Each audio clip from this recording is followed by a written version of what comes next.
গিরিরাজ গোবর্ধন পূজা উপলক্ষে আমরা গোবর্ধন লীলা কথা আলোচনা করব।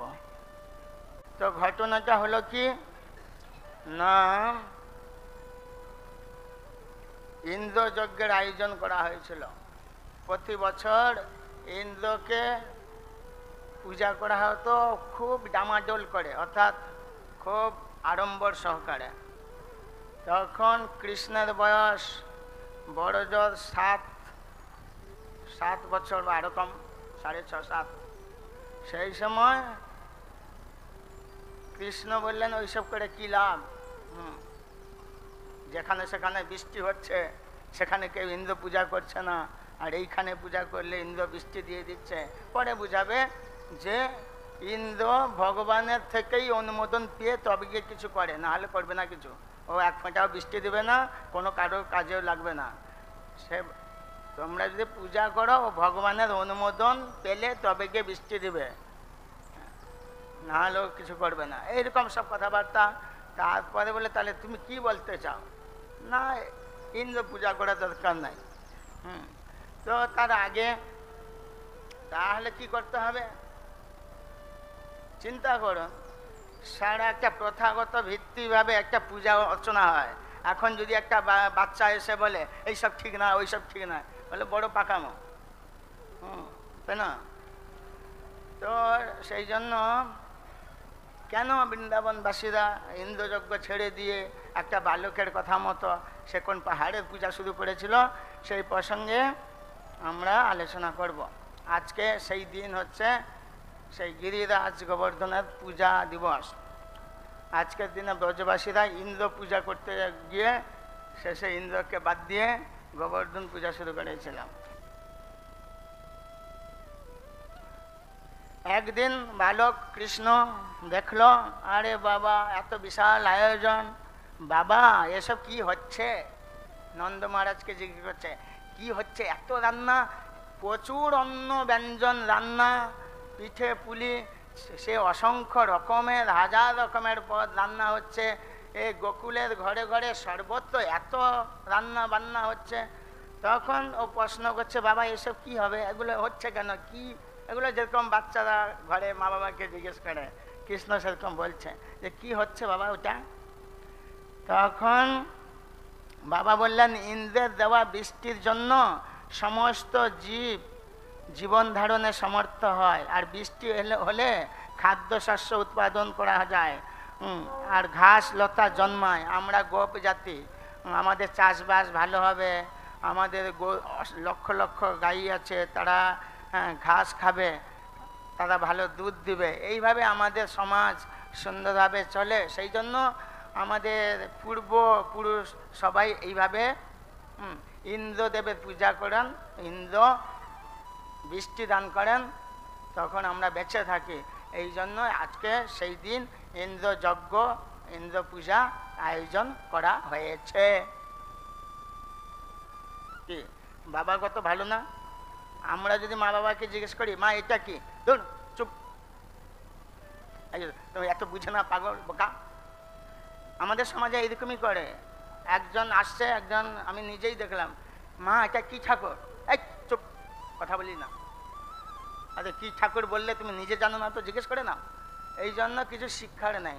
কিন্তু সেই কৃষ্ণ একটা বালক, সে তার বাবাকে জিজ্ঞেস করছে, ব্যস্ততার মধ্যে বাবা কি সুন্দর বুঝাচ্ছে। এইটা হচ্ছে আমাদের শিক্ষাগত। কি করে আমরা শিখবো যদি বড়রা না শেখায়, না বুঝে বলে? কৃষ্ণ বলছে, বাবা একটা কথা বলবো, বলো। এই জগতের মানুষেরা যখন কর্ম অনুষ্ঠান করে তখন কখনো কখনো তারা জানে যে তারা কি করছে, আর কখনো কখনো তারা করেই যাচ্ছে, কিন্তু কেন করছে তার তাৎপর্য তারাও বোঝে না। হ্যাঁ, তাই আমার প্রশ্ন হচ্ছে, এই যে অনুষ্ঠানটা তুমি তো কিছু বলছো, কিন্তু এই অনুষ্ঠানটা কি শাস্ত্র নির্দেশের উপর প্রতিষ্ঠিত? মানে কি এরকম শাস্ত্রে লেখা আছে যে এইরকম সবাইকে ইন্দ্র পূজা করতে হবে, নাকি শুধু একটা সমাজের প্রথা মাত্র, লোক করে তাই আমরাও করছি? দুটো কথা মানে বুঝলেন? এটা কি শাস্ত্রের এরকম নির্দেশ আছে, নাকি লোক করছে বলে সেরকম করে যাচ্ছেন? তখন বাবা কিন্তু পরিষ্কার বলেছিল, লোক করেছে, আমাদের পূর্বপুরুষরা এরকম করে এসেছে, তাই করছে। বুঝতে পারছো? গেল তো বলছে এই যে পূজা পদ্ধতিগুলো, এইগুলো সেই আমাদের পূর্বপুরুষরা যখন করে এসেছে, আমরা তাই করছি, সেইভাবে চলছে। আর যদি কেউ এইসব বাবা এগুলো না করলে, হ্যাঁ, যারা কামবশত, দেশবশত, ভয়বশত, লোভবশত যদি এই সমস্ত পূজা আরতি বা এই যে পদ্ধতিগুলো বন্ধ করে দেয়, তাহলে সে সৌভাগ্য লাভে ব্যর্থ হবে। এই কথাটা কৃষ্ণকে বাবা নন্দ মহারাজ বলল, যে যেইগুলো যে পদ্ধতিগুলো শেখানো হয়েছে সেগুলো যদি আমরা না করি, রাধাষ্টমী, জন্মাষ্টমী, নিত্যানন্দ ত্রয়োদশী এইসব আছে না, এগুলো যদি না করা হয় কি হবে? গৌর পূর্ণিমা, সৌভাগ্য থেকে বঞ্চিত হবে। তখন কৃষ্ণ বলছেন, বাবা একটা কথা বলবো, এই যে জগতে লোক সুখী হচ্ছে, কে ভাগ্যবান কে দুর্ভাগা, সেগুলো তার কর্মের উপর নির্ভর করছে। সেটা ইন্দ্রের উপর নয়। ইন্দ্র কারো কর্মখণ্ডন করে না। তুমি এই মুনি ঋষিদেরকে জিজ্ঞেস করো, ইন্দ্র নিজে ভগবানের অধীন, তাকে যদি ভগবান সাহায্য করবে তো করবে, নাহলে সে কিছুই করবে না। আর আমরা যতজন আছি, আমরা যেভাবে কর্ম করব সেই কর্মফল আমরা ভোগ করি। তো সেই কর্ম নিজের হাতে, নিজের কাছে আমরা যেভাবে চলছে, কিন্তু কারো উপর আমাদের ভাগ্য নির্ভর করে না।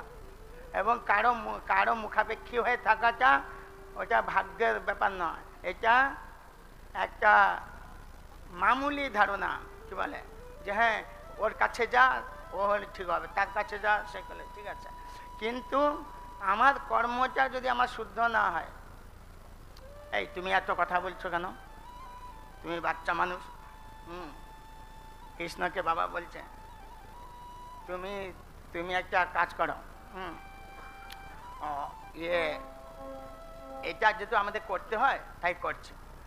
তখন কৃষ্ণ বলছে, আমি কারো বিরোধিতা করছি না, আমি একটা শাস্ত্র নির্ধারিত পন্থা বলছি। খালি লোক করেছে আমিও করবো, এইরকম ভালো পন্থা নয়। লোক এইভাবে করে না। আমাদের পরম আরাধ্য যিনি, তার আরাধনা করলে এই ইন্দ্র থেকে শুরু করে সবাই সন্তুষ্ট হবে। অনেক কোটি কোটি সব দেবতা সবাই সন্তুষ্ট হয়ে যাবে, সেইটাই শাস্ত্র কথা। হ্যাঁ, আমি শুনেছি। তারপরে তুমি কোথা থেকে শুনলে বাবা? কৃষ্ণকে বলছে বাবা। তখন বলছে, আমাদের যে আগের থেকে যে আরাধ্য ভগবান এখানে বসে আছেন এই ব্রজে, তিনি কিন্তু সবাইকে পালন করছেন, সবাইকে দেখছেন, তিনি সবাইকে আনন্দ দিচ্ছেন। তার নাম গোবর্ধন, তিনি পাহাড় রূপে এখানে রয়েছেন। তার যদি আরাধনা করা হয় তাহলে সমস্ত দেবদেবীর আরাধনা হয়ে যাবে। ইন্দ্রকে পূজা করলাম, বাদ বাকি অন্যান্যরা বাদ চলে গেল, এরকম না, সবারই পূজা হয়ে যাবে। না তোমাকে এই কথা কে বলল? আমার কথা তোমাকে শুনতে হবে না। এই যে আমাদের পুরোহিত এসেছেন, আমাদের উনি কুলগুরু শাণ্ডিল্য, মহর্ষি শাণ্ডিল্য, বয়োবৃদ্ধ ব্যক্তি, তাকে জিজ্ঞেস করো।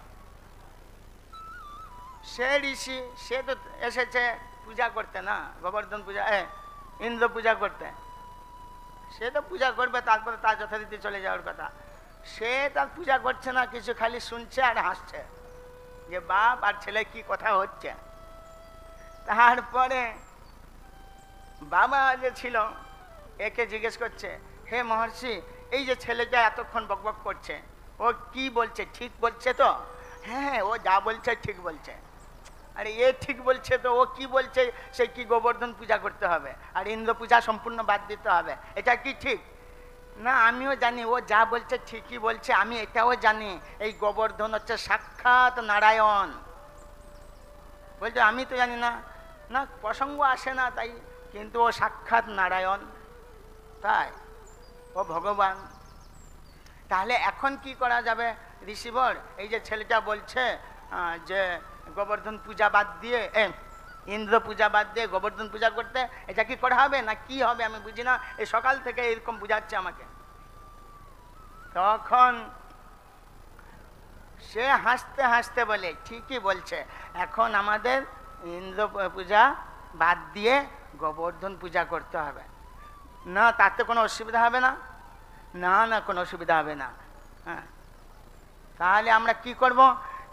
এখন গোবর্ধন পূজা পাহাড়কে, সে তো একটা ইয়ে থাকে না, সে মানে ওখানে কি আমরা কিভাবে পূজা করব?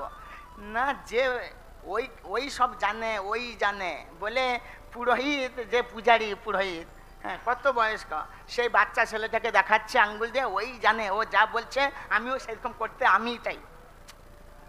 এইরকম পুরোহিত কেন? এখানে কি আরম্ভ হলো এটা? তখন আচ্ছা কৃষ্ণ, তুমি বলো তো কিভাবে ইন্দ্র পূজা বাদ দিয়ে যে আমরা যে গোবর্ধন পূজা করব, গোবর্ধন পূজা পদ্ধতিটা তুমি বলো। তুমি তো অনেকক্ষণ ধরে তো কত কথা বললে, এটা বলো। বলছে, বাবা গোবর্ধন পূজা খুব সহজ। এই যে ইন্দ্র পূজার জন্য যা যা আয়োজন, কোনোটা বাদ যাবে না, সবই এখানে থাকবে। এইবারে এই যে রান্না বান্না যা হলো সব আস্তে আস্তে ওখানে নিয়ে যেতে হবে। গোবর দিয়ে জায়গা পরিষ্কার করে ওইখানে যজ্ঞ করতে হবে, ওইখানে ভোগ নিবেদন হবে, ওইখানে আরতি পূজা, ওইখানে সব কিছু হবে। আর মন্ত্র পদ্ধতি কিছুই না, শুধু যেখানে লেখা থাকবে ইন্দ্রায় নমঃ, সেইখানে গোবর্ধনায় নমঃ। ব্যাস, ইন্দ্রর জায়গায় গোবর্ধন কথাটা বসালেই পুরা পদ্ধতি পরিপূর্ণ হয়ে যাবে। আর একটু অন্নটা বেশি রান্না করতে হবে, গোবর্ধন কিন্তু অনেক খাবে, তাই নাকি? হ্যাঁ, ঠিক আছে। দেখা গেল নন্দ মহারাজকে সবাই ভালোবাসে। ওদের বাপ বেটা কি কথা হলো রে, এখন কি গোবর্ধনে ওইদিকে সবাই যেতে হবে? আর পুরোহিত তো আগে আগে যাচ্ছে গোবর্ধনে পূজা করার জন্য। কি হলো রে, চলো যাই, সবাই যাই। লক্ষ লক্ষ লোক সে গোবর্ধন পর্বতের কাছে গেল, দিয়ে শুরু হয়ে গেল তাদের যা যা কাজকর্ম। দিয়ে তারপরে শুরু হয়ে গেল অত্যন্ত আগ্রহ সহকারে, মনোযোগ সহকারে প্রধান পুরোহিত এবং তার যে সহযোগী সমস্ত পুরোহিত, সে একেবারে গোবর্ধন পূজাতে একেবারে ভক্তিপ্লুত চিত্তে সে করেই যাচ্ছে সব কিছু। এইবারে সবাই গোবর্ধনকে প্রণাম জানাচ্ছে, কৃষ্ণ প্রণাম জানাচ্ছে। শেষে পূজা হয়ে তো পূজা তো চলছে অনেক কিছু। এইবারে সে কি পূজার পরে ভোগ নিবেদন হবে। পাহাড় প্রমাণ অন্ন, প্রচুর অন্ন, অনেক সবজি, অনেক কিছু, সে বড় বড় পাত্র সব সাজানো হলো গোবর্ধনের ওইখানে গিয়ে। এইবারে লক্ষ লক্ষ ব্রজবাসী সব এসে হাজির। তারা সব যে যার বাড়ি থেকে রান্না করে ও নিয়ে এসেছে, গরুর গাড়ি বোঝাই করে। দিয়ে সেই সব ভোগ নিবেদন যখন মন্ত্র শুরু হলো,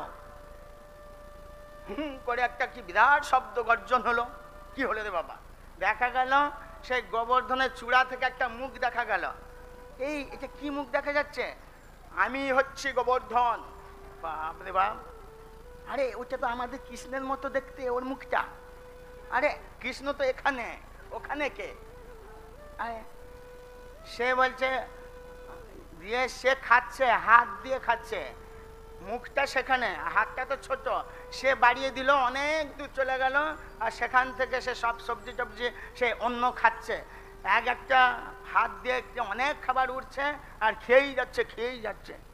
হ্যাঁ, দিয়ে বলে, এ কি হলো রে বাবা, এরকম তো আমরা ইন্দ্রযজ্ঞ করি, এরকম তোকে খেতে আসে না? হ্যাঁ, দিয়ে হাসছে, বলছে, দিয়ে সেই মা যশোদা, নন্দমারা ওদের দিকে আবার তাকাচ্ছে, আমাকে আরো দাও, এটা দাও, সেটা দাও।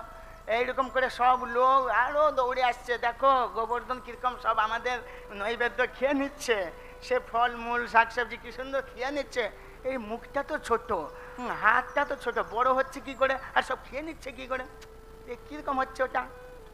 তারপরে এইবারে বলছে, আরো আনো, আরো আনো, আনো আরো, আনো আরো, এরকম কথা দিয়ে লোকরা বলছে, গোবর্ধন কি বলছে দেখো, আনো আরো, আনো আরো বলে। আনো আরো বলে একটা গ্রাম আছে। এইরকম অনেক, এই লীলার ক্ষেত্রে অনেকগুলো নাম আসবে, সেগুলো আমি এখন বলবো না।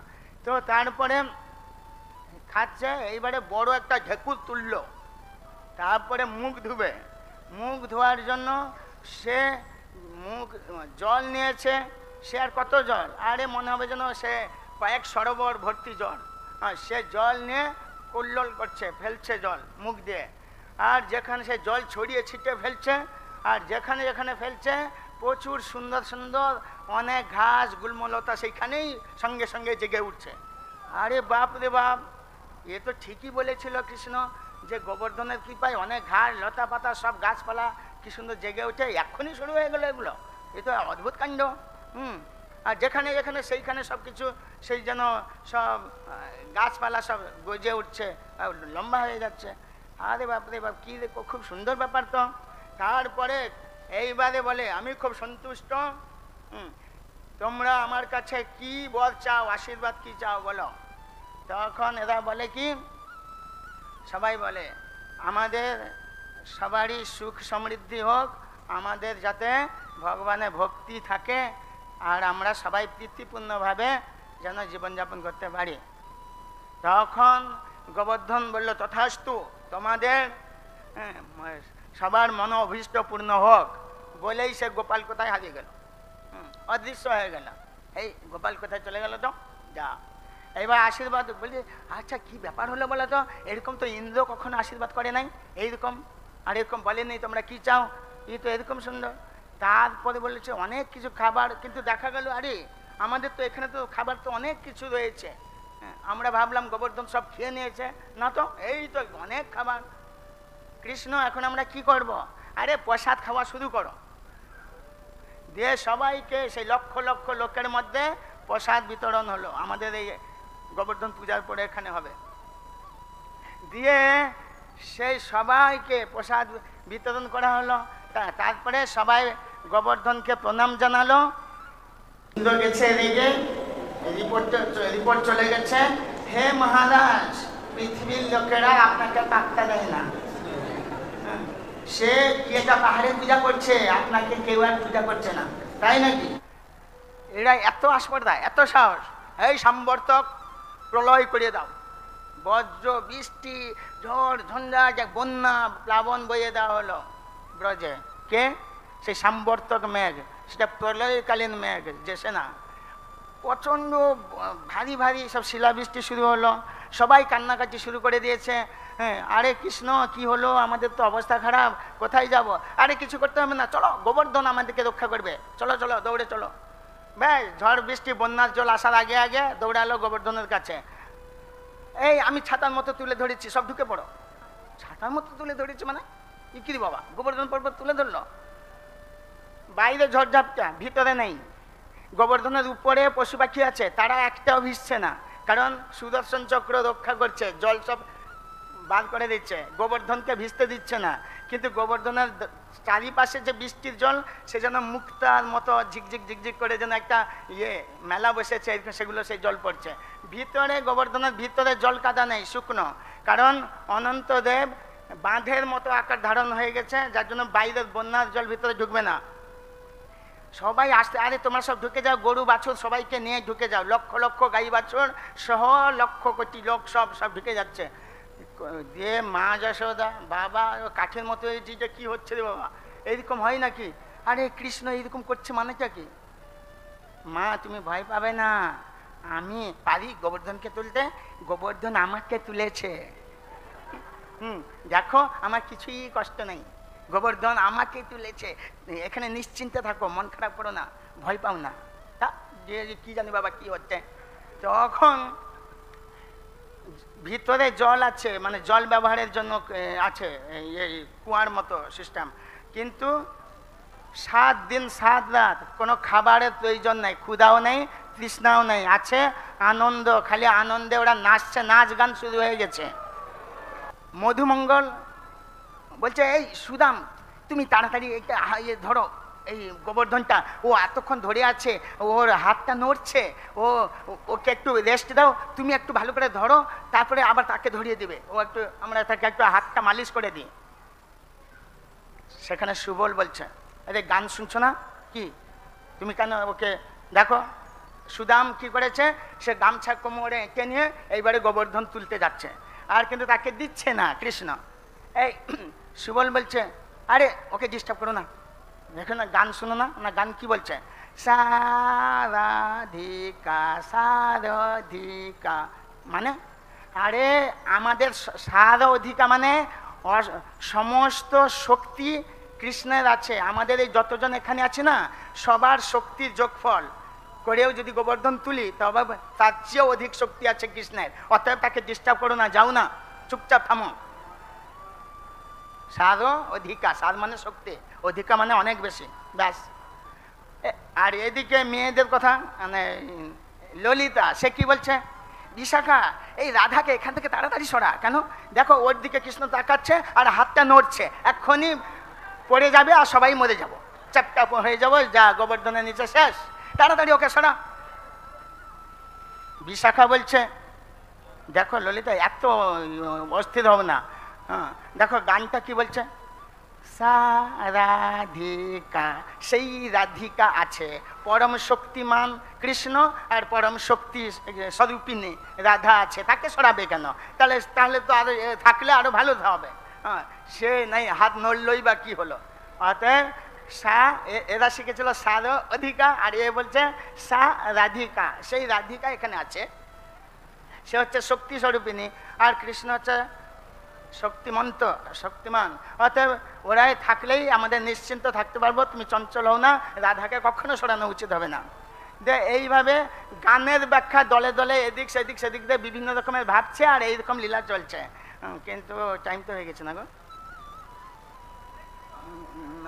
তারপরে ইন্দ্র কাছে খবর চলে গেল, কি গো বৃন্দাবনের খবর কি? না কেউ নেই, সব মরে গেছে, জলময়।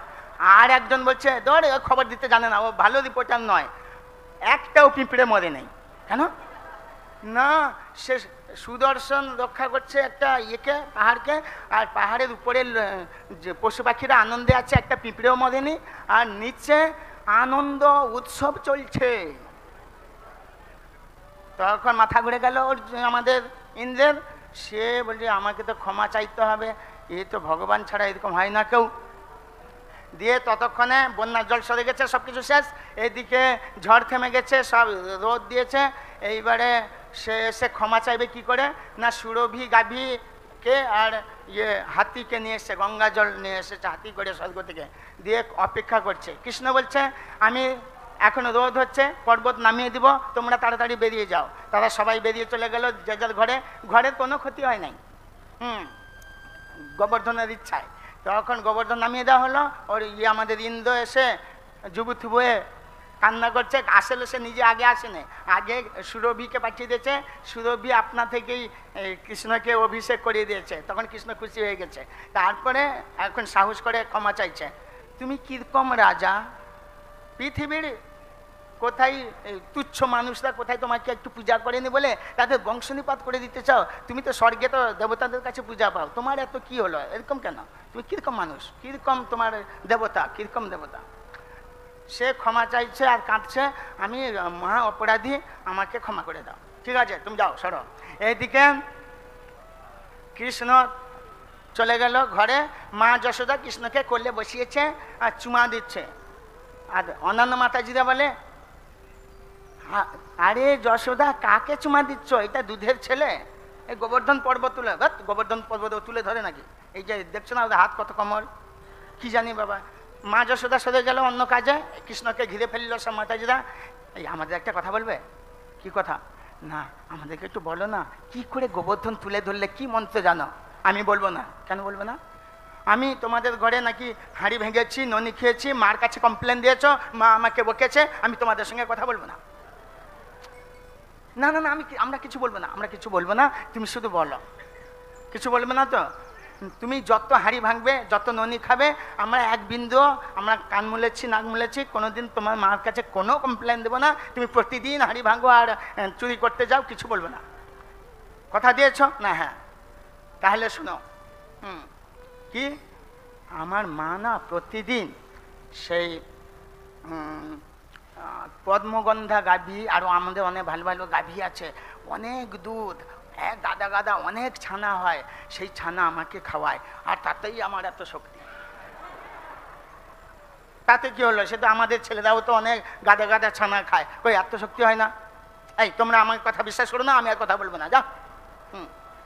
আমি একটা সুন্দর করে বলছি আর তোমরা আমাকে আবার আমার কথা কেটে দিচ্ছ কেন? প্রীতি ভরে তাড়াতাড়ি গেল। এইবারে মাতাজিরা সরে গেল, এলো পিতাজিরা, সে সমস্যা শুরু করে দিয়েছে। নন্দ মহারাজ, আমাদের একটা প্রশ্নের উত্তর দাও, নাহলে তোমাদের সম্পর্ক আমরা রাখবো না।